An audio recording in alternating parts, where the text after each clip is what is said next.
Good morning student.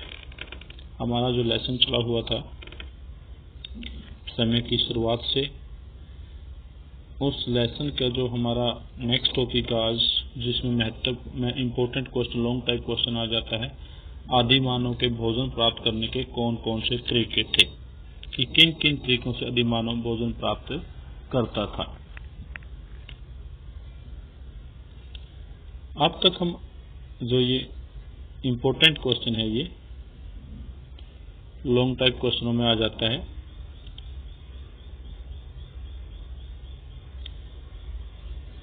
अब तक हम आदिमानव के अस्थिर पिंजर के अवशेषों से संबंधित साक्ष्य पर विचार करते रहे हैं और यह देखते हैं कि महाद्वीप के आर पार लोगों के आगमन के इतिहास को पुनर्निर्मित करने के लिए अन्य अवशेषों का उपयोग किस प्रकार किया गया है।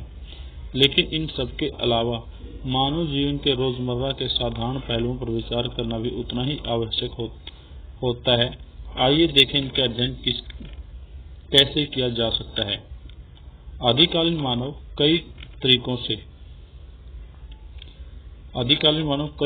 से अपना भोजन जुटा करते थे, जैसे कि मुख्य 4 तरीके थे: संग्रहण, शिकार, अपमर्जन और मछली पकड़ना। ये मुख्य तरीका था और एक सुपाच्य आ जाता है। ये मुख्य तरीके उनके माने गए थे।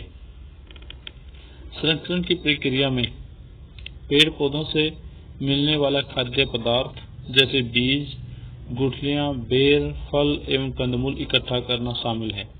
संग्रहण के बारे में तो केवल अनुमान ही लगाया जा सकता है, क्योंकि इस संबंध के जो साक्ष्य हैं, प्रत्यक्ष साक्ष्य बहुत ही कम मिलते हैं। हमें हड्डियों के जीवाश्म तो बहुत मिल जाते हैं, पर पौधों के जीवाश्म तो दुर्लभ ही है। पौधों से भोजन जुटाने के बारे में सूचना प्राप्त करने का एक तरीका दुर्घटना या स्वयंवश जले हुए पौधों से प्राप्त अवशेषों का अध्ययन है। इस प्रक्रिया में कार्बनीकरण हो जाता है और इस रूप से जैविक पदार्थ लंबे अरसे तक सुरक्षित रह जाते हैं। लेकिन अभी तक पुरातत्वविदों को उतने पुराने जमाने के संबंध में कार्बनीकृत बीजों के साक्ष्य नहीं मिले हैं। हाल के वर्षों में शिकार, दूसरा जो है वो आ जाता है शिकार, विद्वानों की चर्चा का विषय बना रहा है। अब अधिकाधिक रूप से यह सुझाव दिए जाने लगा है कि आदिकालीन होमिनिड अपरजन या रसदखोरी के द्वारा उन जानवरों की लाशों को मज्जा खुरचकर निकालने लगे थे जो जानवर अपने आप मर जाते थे या किन्हीं अन्य हिंसक जानवरों द्वारा मार दिए जाते थे। यह भी इतना ही संभव है कि पूरा होमिनिड छोटे स्तनपायी जानवर जैसे कि चूहे, चुछंदर जैसे कृंतकों, पक्षियों, सरीसृपों और यहाँ तक कि कीड़े मकोड़ों को खाते थे। शिकार शायद बाद में शुरू हुआ था। और तीसरा जो आ जाता है वो है शिकार। लगभग 5 लाख साल पहले योजनाबद्ध तरीके से सोच समझकर बड़े स्तनपायी जानवरों को शिकार, उनका वध करने का सबसे पुराना स्पष्ट साक्ष्य 2 स्थलों से मिलता है। वे हैं दक्षिण अफ्रीका के बॉक्सक्रो से, जो कि 50,000 साल पहले के हैं, और जर्मनी का सोनिजन जो कि 40,000 साल पहले का है। नंबर 4 था मछली पकड़ना। मछली पकड़ना भी भोजन प्राप्त करने का एक महत्वपूर्ण तरीका था। जैसे कि अनेक खोज स्थलों से मछली की हड्डियां मिलने से पता चलता है कि लगभग 35,000 वर्ष पूर्व मानव के योजनाबद्ध तरीके से शिकार करने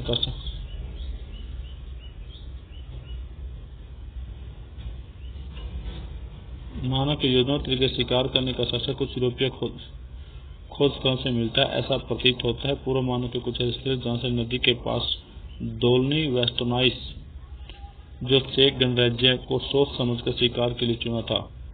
रेंडियार और घोड़ा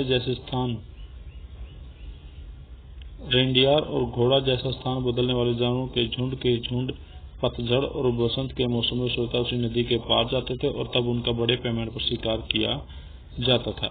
इन स्थलों का चुनाव इस बात का द्योतक है कि लोग जानवरों की आवाजाही के बारे में और उन्हें जल्द से जल्द और उन्हें जल्दी से बड़ी संख्या मारने के तरीके के बारे में जानते थे। क्या खाद्य पदार्थ इकट्ठा करने, मरे हुए जानवरों से मांस निकालने, शिकार करने और मछली पकड़ने में स्त्री पुरुषों की भूमिकाएं भिन्न भिन्न होती थी। वस्तुतः इस संदर्भ में हमारे पास कोई जानकारी नहीं है। आज भी ऐसे अनेक समाज हैं जो शिकार और संग्रहण के बल पर अपना भरण पोषण करते हैं। इनमें स्त्री पुरुष भिन्न भिन्न क्रियाकलाप संपन्न करते हैं। श्रीलंका जैसे कि आप इस अध्याय में प्रवर्ती और भूभागों में देखें कि अतीत के साथ सदैव समांतर तुलना सुझाना संभव नहीं है। प्रारंभिक मानव पेड़ों से गुफाओं तक, इनके नेक्स्ट हमारा जो टॉपिक शुरू हो जाता है वो यहाँ से आदि मानव के निवास स्थल या आदि मानव कैसे पेड़ों, गुफाओं से खुले मैदानों पर आया था।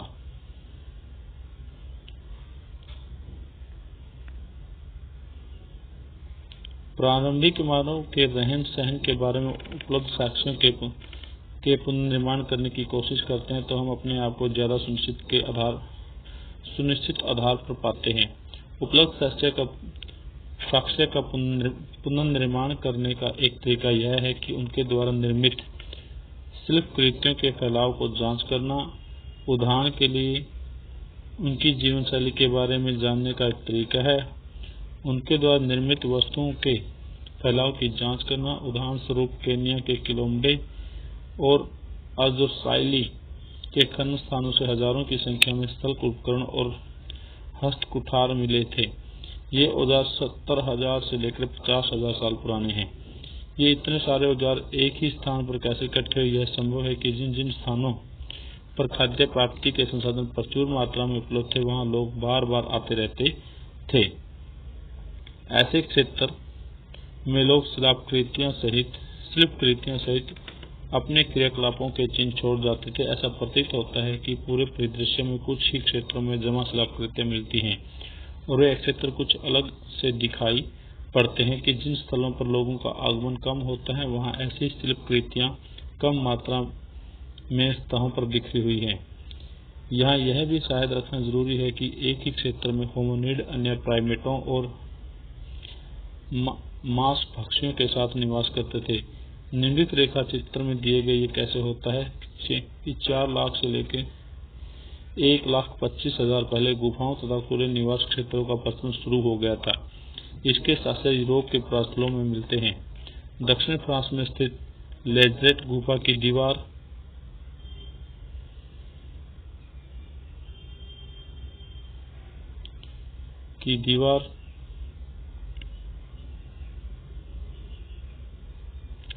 पुरातात्विकों का यह सुझाव है कि होमिनिड भी होमो हेबिलिस की तरह संभवतः स्थान विशेषों पर पाए गए अधिकांश खाद्य वस्तुओं वहां खा लेते थे, अलग अलग स्थानों पर सोते थे और ज्यादातर समय पेड़ों पर बिताते थे। यहाँ कई साक्ष्य इसके बात के प्रमाण हैं।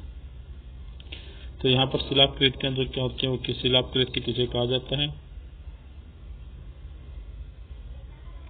शिल्पकृतियां मानव निर्मित वस्तुएं होती हैं। इनमें से अनेक प्रकार की चीजें शामिल होती हैं जैसे कि औजार, चित्रकारी, मूर्तियां, उत्कीर्ण चित्र आदि। और एक जाता था और दूसरे जो अवशेष मिलते वो थे फ्रांस के ही तेरा आंटा के, जो मानव के निवास के अवशेष मिले हैं।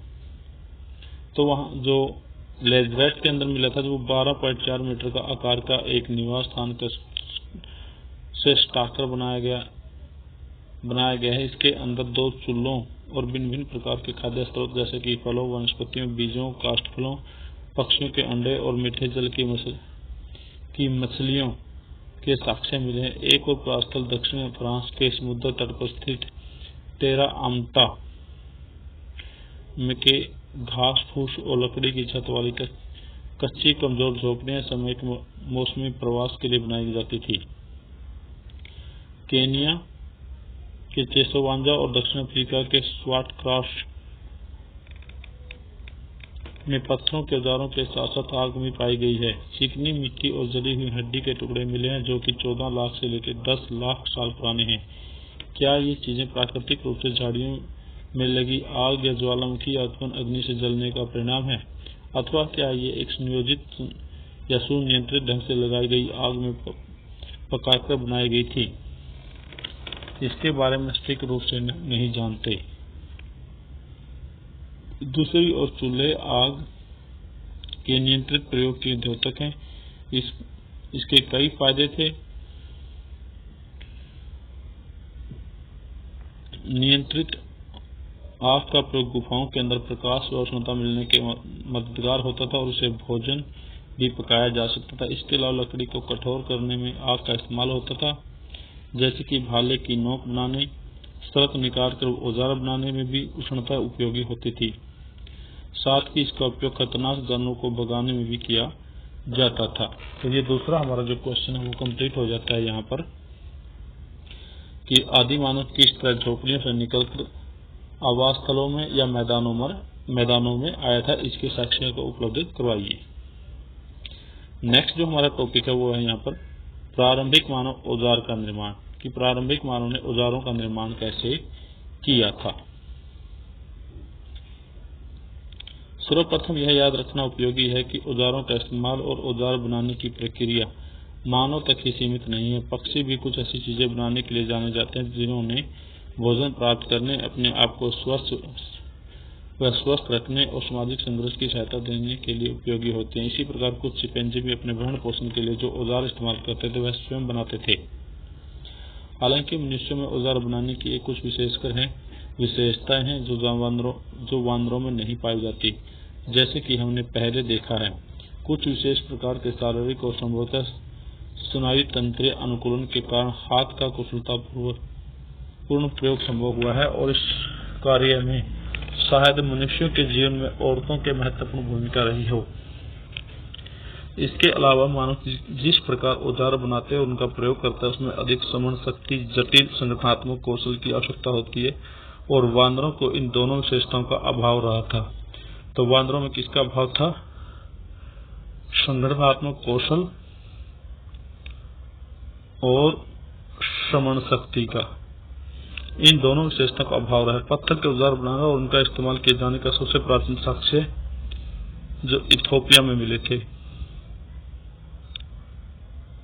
इथोपिया और केनिया के पुरा स्थलों से प्राप्त होते हैं। यह संभव है कि एस्ट्रोपैलेथिक्स ने सबसे पहले पत्थर के औजार बनाए थे। किस प्रजाति ने बनाए थे भाई? एस्ट्रोपैलेथिक्स ने।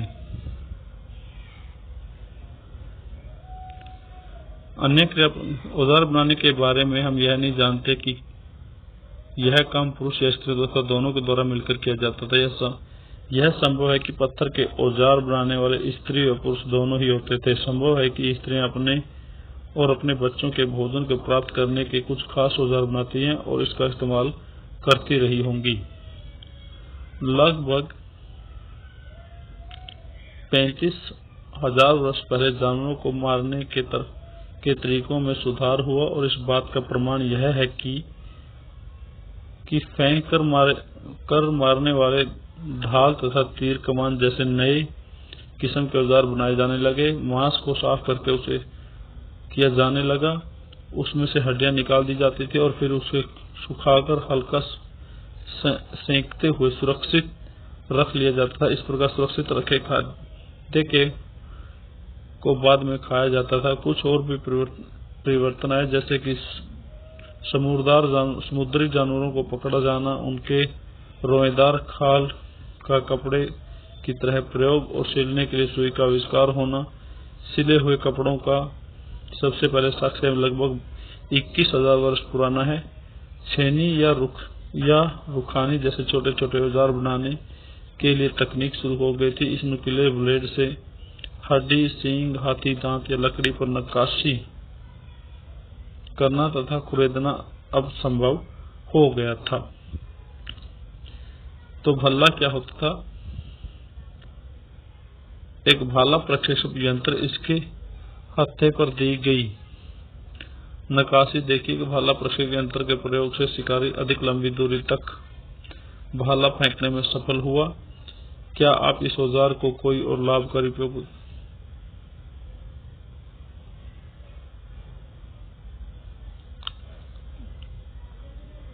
तो ये कुछ औजार हैं जिनके बारे में यहाँ पर दिखाया गया कि मानव था वो कुछ तरह के औजारों का वहाँ पर प्रयोग किए थे। इस साक्ष्य के आधार पर यहाँ पर ये दर्शाए गए हैं। नेक्स्ट जो हमारा टॉपिक रहेगा वो इसी लेसन का रहेगा, संप्रेषण और संचार के माध्यम भाषा और आदि मानव का जो विचारों को व्यक्त करने या अपनी सूचना को साझा करने के लिए भाषा और कला का विकास कैसे हुआ था, इसके बारे में पढ़ेंगे। Thank you.